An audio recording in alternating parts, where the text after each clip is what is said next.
a test plan is often confused with test case suite.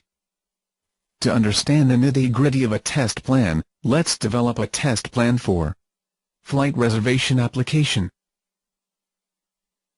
In a previous tutorial, we have already informed that there are more than 150 types of testing, and you cannot possibly test your application for all the different types.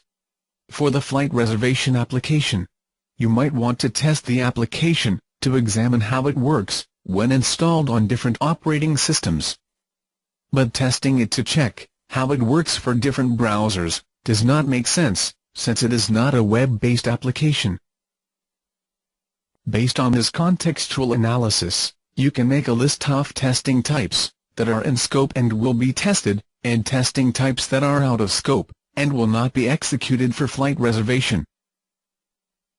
Risk could be any future event with a negative consequence. You need to identify the risks associated with your project. Risks are of two types. First, project risks.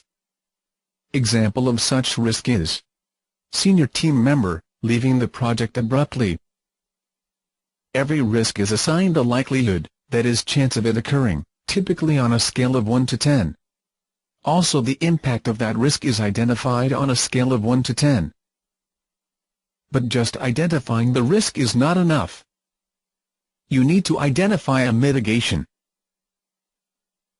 In this case, mitigation could be knowledge transfer to other team members, and having a buffer tester in place. The second type of risks are product risks.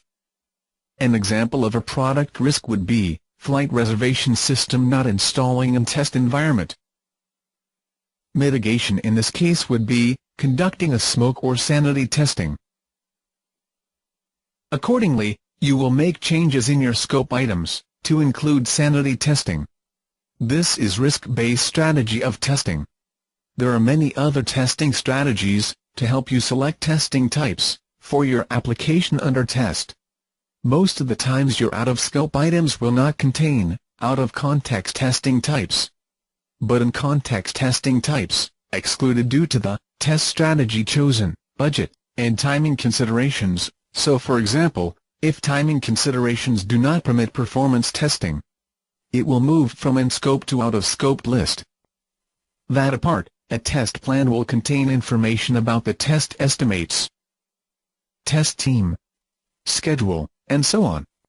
A test plan helps monitor the progress of various testing activities and helps take controlling action in case of any deviations from the planned activities. That is a brief overview of how to create a test plan. Below, find a sample test plan template for your reference.